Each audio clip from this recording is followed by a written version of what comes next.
Power structure.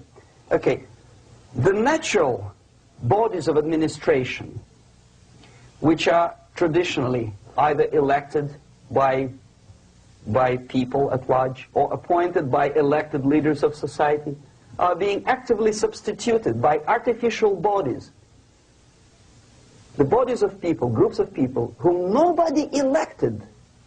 Never. As a matter of fact, most of the people don't like them at all, and yet they exist.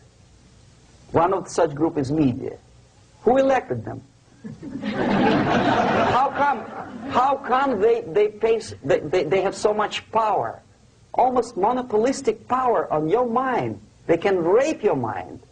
But who elected them? How come they have a nerve to decide what is good and what is bad for the elected by you, president, and his administration? Who the hell are they? Spiro Agnew, who was hated by the liberal left, called them a bunch of enfeebled snobs. And that's exactly what they are. They think they know. They don't. The level of mediocrity.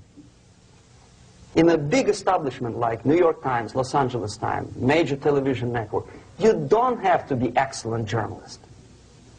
You have to be exactly a mediocre journalist. That's easier to survive. There's no competition anymore.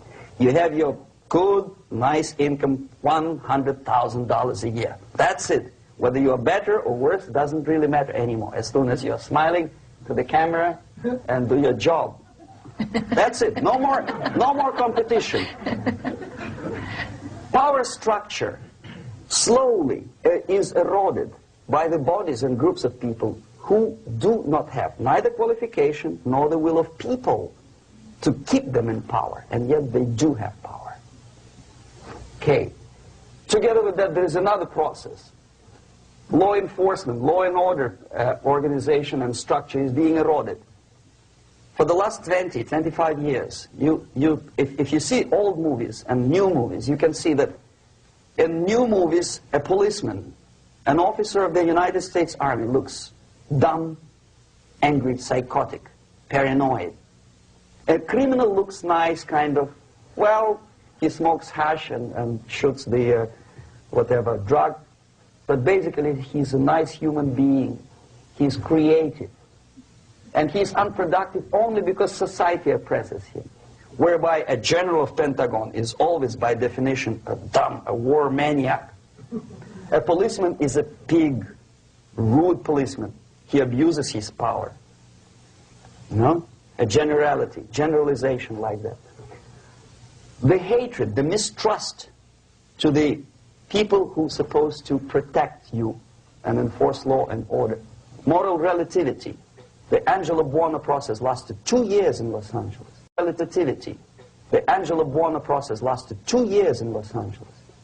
And yet there are still some lawyers who say, look, he's a nice character, as a matter of fact. There was some witness who said, also a criminal, who said, well, he's a nice guy. I asked him one day to burn a house of my enemy, and he wouldn't do it. Nice fella. Erosion. A slow substitution of basic moral principles, whereby a criminal is not a criminal, actually. He's a defendant. Even if his guilt is proven, there is still a doubt. To kill or not to kill, to be or not to be. Thou shalt not kill, yes. But this line may not necessarily be applicable to a murderer. Thou shalt not murder. That should be the presumption, not that thou shalt not kill.